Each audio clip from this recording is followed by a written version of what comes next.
Welcome to Wisdom and Wealth, everyone. Are you feeling overwhelmed by the constant demands of modern life? Do you find it difficult to balance your responsibilities with your desire for inner peace?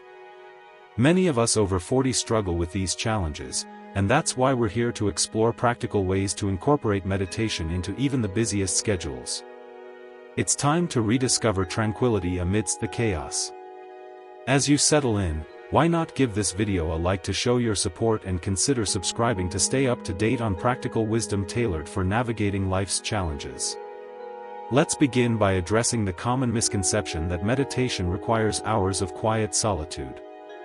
Many of you have expressed concerns about the lack of time, the constant distractions, and the overwhelming sense of being pulled in a million directions. These are valid concerns, and we understand that the traditional image of meditation, a person sitting serenely with crossed legs in a perfectly quiet space, might seem unattainable. But the truth is, meditation is far more adaptable and practical than you might think. We often hear complaints, "I'm too busy to meditate," or "I have too many responsibilities." The key lies in shifting your perspective. We need to move away from the rigid idea of meditation as a specific activity confined to a particular time and place.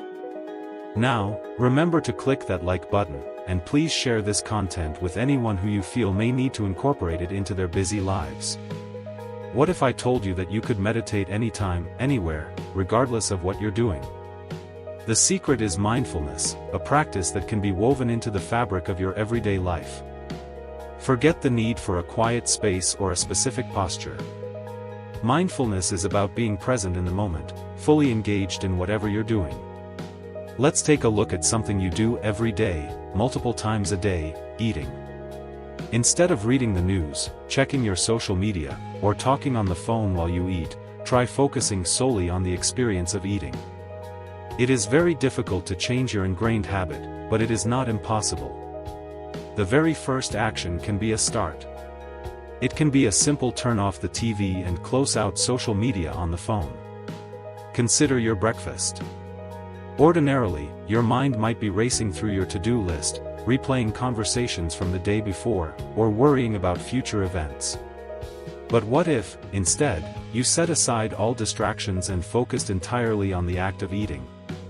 Feel the texture of the food, savor the taste, and notice the sensations in your mouth and body. Whether you're eating with your hands, a spoon, or a fork, bring your full attention to the present moment. Most of the time, we eat without truly tasting our food. Our minds are elsewhere, caught up in a whirlwind of thoughts. Mindfulness invites you to bring your mind back to the sensation of taste, to the experience of eating in the present moment. This simple act of bringing your mind back to the present is, in itself, meditation. If you're finding this discussion helpful, be sure to subscribe to Wisdom and Wealth for more insights on cultivating inner peace and mindful living. This is a small practice, and you can choose any meal, breakfast, lunch, or dinner, to dedicate to mindful eating. Avoid distractions like phones, televisions, and newspapers. By doing so, you're not just eating, you're practicing meditation. You're training your mind to stay present, to focus on the task at hand, and to appreciate the simple joys of life. Remember, meditation isn't about escaping your busy life. It's about transforming it. It's about finding moments of peace and presence amidst the chaos. By incorporating mindfulness into your daily activities, you'll discover that meditation is not a luxury to be indulged in when you have time, but a vital practice that can enhance your well-being and help you navigate the challenges of a busy life with greater clarity and composure. Consistency, the key to anything in life that is worthwhile. But what do we mean by consistency? It is as simple as doing something, anything, every single day until you get good at it. From spirituality, to the career in which you work, to becoming better as a human, it takes doing things over and over and over again. Even bad habits we create because they are bad, and our bodies and minds crave them over and over and over again. What can we do about these issues? Well, we need to turn them around and make good things happen over and over and over again. Now it is time to show your support once more. Please remember to like and consider subscribing to Wisdom and Wealth. If you need to cultivate wholesome thoughts to be successful, how are you going to do it? You need to cultivate practices and thoughts in your daily activities over and over and over again. If you are struggling with something like studying, you have to keep at it. It gets difficult and challenging, but if you want to be good at it, you have to keep studying. Many people are doing education with you, but consistency is the key element. Focus is so important. Now, if you want to be successful in anything, you have to be consistent. One thing you need to avoid is higher expectations. We set too many high expectations on things, and when we don't get them we give up. For example, if you can't meditate for 1 hour and you think what is wrong with me, you need to remember it is okay. Start small, and work your way up from there. You can focus on concentrating your mind for just a moment, and be happy with that moment. Take a little bit of time, and you can easily achieve a small goal like that. The very next day you can go longer, and you keep achieving your goal every day. If you don't see results, what do? You keep on going. There was a monk who said it doesn't matter if you can't see the destination, take a step in the correct path and you will eventually get there. Consistency is the key to anything you want to get to. So keep on doing the good works that you are doing, even if you don't see the results. You will eventually get to the goals you want to get to in life. You must remember, practice ethical conduct every day to stay away from remorse and regret. Once you are in touch with your happiness, this will give you a big life and happiness. Abstain from killing, stealing, sexual misconduct, lying and intoxicating yourself, because you will feel the regret and remorse. Now may you stay happy and well. Consider a like, or even better, please subscribe to keep up to date with our journey to finding true success in life. Nama Buddhaya.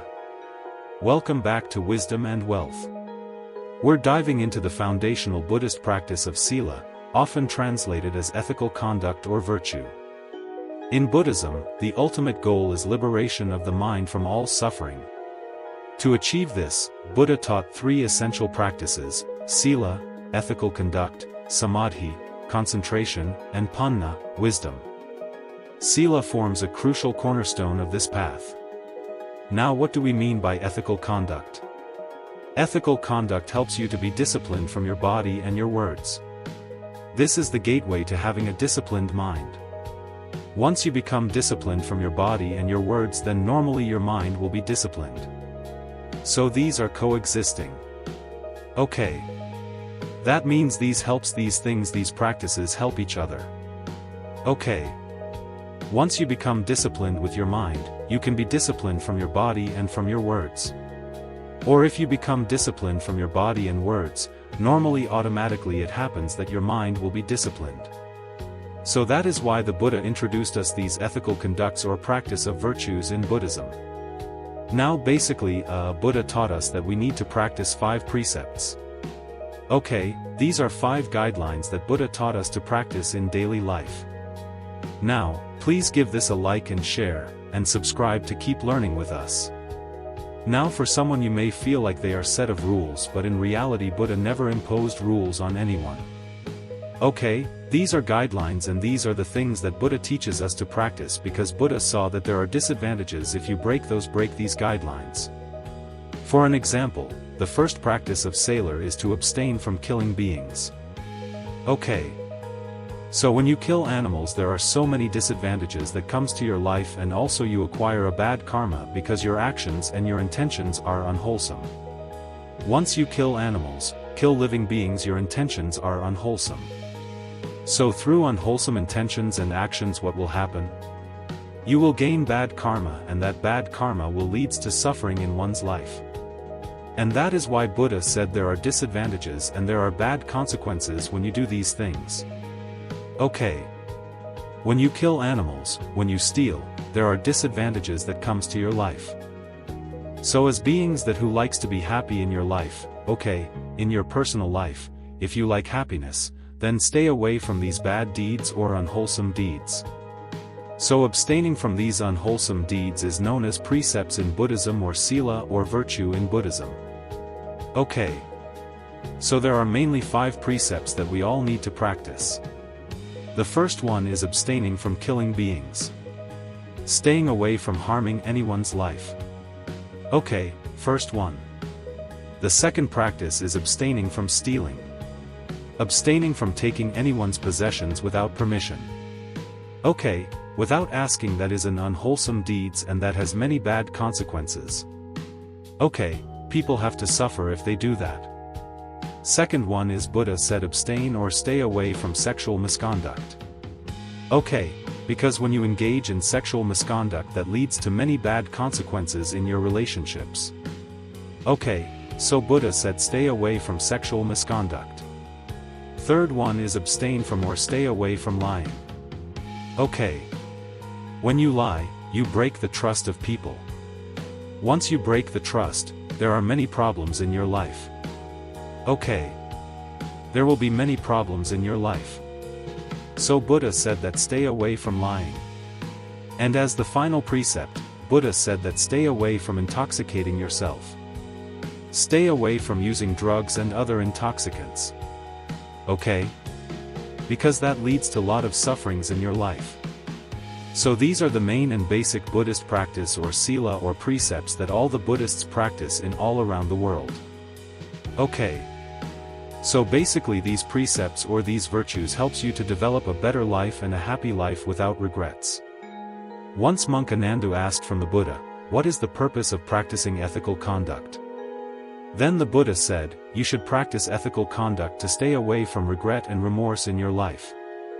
Now if you look at these things, if you look at these 5 precepts, killing, abstaining from stealing, abstaining from sexual misconduct, abstaining from telling lies, abstaining from using intoxicants. If you do these things, what will happen at the end of this deed? There will be nothing but the regret. Please remember to like and subscribe to Wisdom and Wealth, and share with your friends, so we can keep growing together. Okay? You end up regretting yourself like why did I do that? Okay?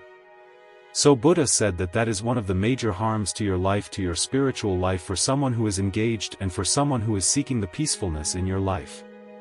So Buddha said practice a virtuous life and a clean and a pure life to be happy inside. Once you know that you are happy and you are clean and pure in your mind and your character, then it will give you a big happiness to your life. So that is why we need to practice these virtues. Okay, that is the purpose of sailor. So understand this simple Buddhist practice and try to practice these precepts in your life. Join us next time for more. Welcome to another video. On Wisdom and Wealth, we answer your questions, so don't hesitate to ask below. A couple of weeks ago I came across this comment asking how can we make correct decisions in our life? How can we make correct choices in our life? Well, to learn about this, let's take a look at a sutra from the Buddhist teachings. Okay, there's a SUT named Rahul SUT. In that SUT Buddha advises monk Rahul, but they ask from monk Rahul, what do you think about this? What is the purpose of the mirror? Then monk Rahula says the purpose of the mirror is to check our reflection, sir. Then the Buddha says same like that, whenever you are going to do anything from your body, from your mind, from your words, you have to do it after repeatedly checking on it. Okay. Please leave a like to support our mission. You have to be mindful and you have to think about it. You have to check it and then after that you have to do it. Then in that sutra Buddha further explains how to repeatedly check our actions. Buddha says whenever you are going to do anything from your body, let's say you're going to do something from your body, okay, then you have to think like this. Buddha says, is this deed that I'm going to do now hurts myself? Is it going to hurt myself or is it going to hurt others, other people around me? And the Buddha says you have to think that is it going to hurt both of us, for me and for the others. Okay. Subscribe to get more knowledge. And then the Buddha says that you have to think that is it a skillful thing or a good thing or a wholesome thing or an unwholesome thing? Does it gives happiness to my life? Does it brings happiness and mental serenity and calmness to my life? Then the Buddha says that if you find that action that you're going to do is unskillful and it hurts for yourself and to the others, and it is unskillful and it brings suffering to your life, then you should by all means you should not do it. Okay. So that is a bad choice. That means that you are going to make a bad choice. Okay. Then the Buddha says if you find the action that you're going to perform in your life. Okay. If you're going to perform an action which is good, which brings the happiness to your life, which makes the happiness and which benefits for you and for the others and both of you. If it is skillful, then by all means you have to do it. Don't forget to share this with anyone who you think may need to incorporate it into their busy lives. Now what does Buddha means in this advice? Buddha says that means you have to, before you are going to do anything from your body, from your mind, from your words, you have to be mindful. You have to think, what am I going to do now, right? Is it good or bad? Is it wholesome or unwholesome? You have to think about the consequences of your choices. If you are aware of the consequences of your choices, then you will make good choices. Okay? Most of the time, the reason why we are making bad decisions and bad choices is we are not aware of the consequences of that action, and we are not mindful about what we are doing now.